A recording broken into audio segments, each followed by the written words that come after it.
I'm 92 years old, and for most of my life, I believed something that felt completely reasonable. I believed I had time. Not infinite time, of course not, but enough. Enough time to fix mistakes. Enough time to reconnect with people. Enough time to become the person I thought I'd eventually become. That belief followed me through my 20s, my 40s, even my 60s. And it sounded harmless, responsible even. But sitting here now after 88 years of living, I've realized something uncomfortable. The most dangerous lie you can tell yourself isn't that life is meaningless. It's that there's always more time, because that quiet assumption slowly changes how you live. You delay things that matter. You postpone honesty. You assume certain doors will still be open later, and then one day, they aren't.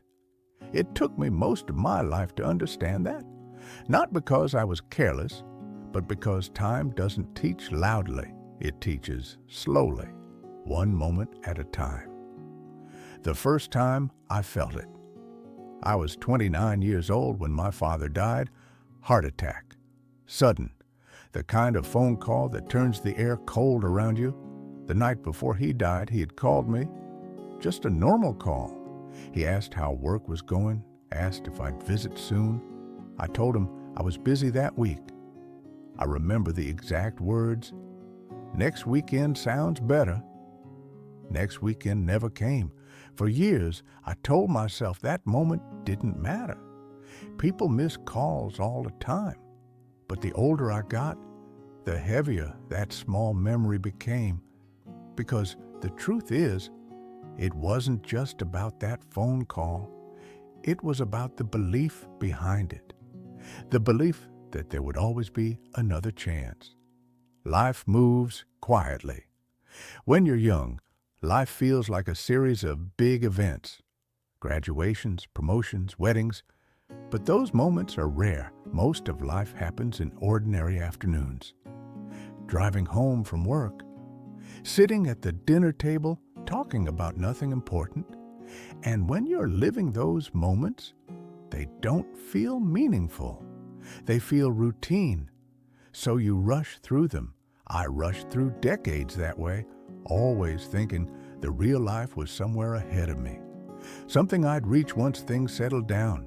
But life never really settles. It just keeps moving. The illusion of later. In my 30s, I told myself I'd travel when my career was stable. In my 40s, I said I'd slow down when the kids were older. In my 50s, I thought retirement would finally give me freedom. And when retirement finally came, my body had its own plans. My knees didn't like long walks anymore. My energy faded faster. The adventures I imagined felt different. Not impossible, just delayed too long. And that's when something strange happens. You realize time didn't run out suddenly. It was slowly being spent the entire time. The moment that changed my thinking. I was 61 when an old friend visited me. We had grown up together, shared stupid jokes, terrible haircuts, and dreams that felt enormous at the time. We hadn't seen each other in almost 10 years. Life had gotten busy, work, families, responsibilities.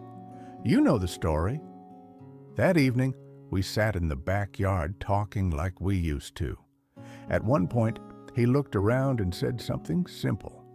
Funny how fast it went. I laughed, but he didn't. He looked serious.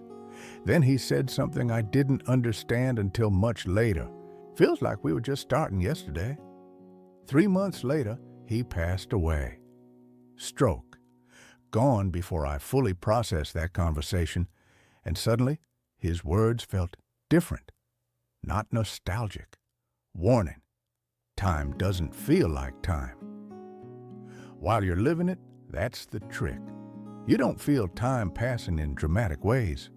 You wake up, you go to work, you run errands, You watch a few years go by, then suddenly someone you love has gray hair, or your children are adults, or your reflection looks older than the person you feel like inside. And you wonder when exactly that happened. It didn't happen in one moment. It happened on all those days you thought didn't matter. The real lesson, for a long time, I believed the lesson was simple. Life is short. But that phrase is incomplete. Life doesn't feel short. It feels ordinary. And that's why people waste so much of it. Not because they're reckless, but because the important moments rarely announce themselves. They arrive quietly and leave quietly. Something I wish I understood earlier. When you're younger, you believe your future self will be wiser, more disciplined, more courageous. You assume that someday you'll become the version of yourself who finally does the important things. But the truth is, your future self is just you, with less time.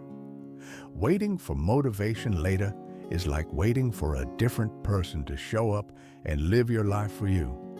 That person never arrives. What matters becomes obvious.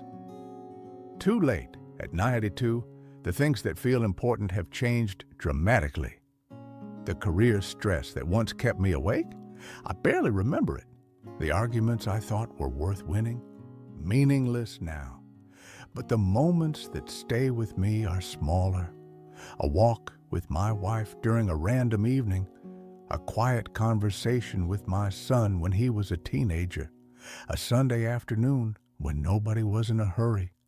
Those moments didn't look special while they were happening, but they became the memories that survived. The hardest truth I learned about time is this. You rarely regret the risks you took. You regret the moments you assumed you could repeat later.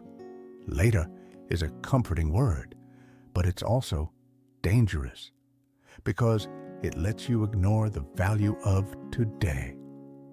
A strange change that happens with age.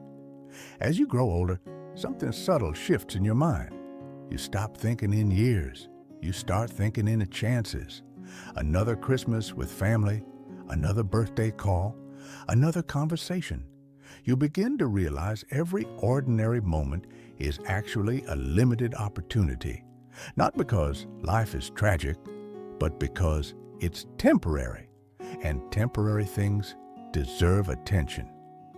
If I could speak to my younger self, if I could sit across from the 30-year-old version of myself today, I wouldn't lecture him. I wouldn't tell him to chase success or avoid failure. I'd simply ask him one question. What are you waiting for? Because most of the meaningful things in life don't require perfect timing. They require attention, a phone call, a visit, a moment of honesty. Small choices that feel insignificant in the moment, but become priceless in memory. The window I sit by. These days, I spend a lot of mornings sitting by a window in my living room, not doing anything important, just watching the street wake up. People walking dogs, kids heading to school, neighbors rushing to work. And sometimes I notice something interesting. Everyone looks busy, focused on the next thing, just like I was for most of my life. And I wonder how many of them believe the same thing I believed for decades, that there's always more time. Maybe there is, but maybe there isn't. And the truth is, you don't get to know which one it will be. The real message. I'm not telling you to panic or abandon responsibility. Life requires effort, but effort doesn't have to erase awareness. Pay attention to the moments that seem small, because those are the ones that quietly become your life. And if you remember anything from an old man who's lived 88 years, remember this. Time doesn't disappear dramatically. It slips away through ordinary days you thought you could repeat, and one day you realize those days were the whole story. I thought I had more time. Maybe you do. But don't live like you're certain, because certainty is what makes people wait. And waiting is how entire lives quietly pass.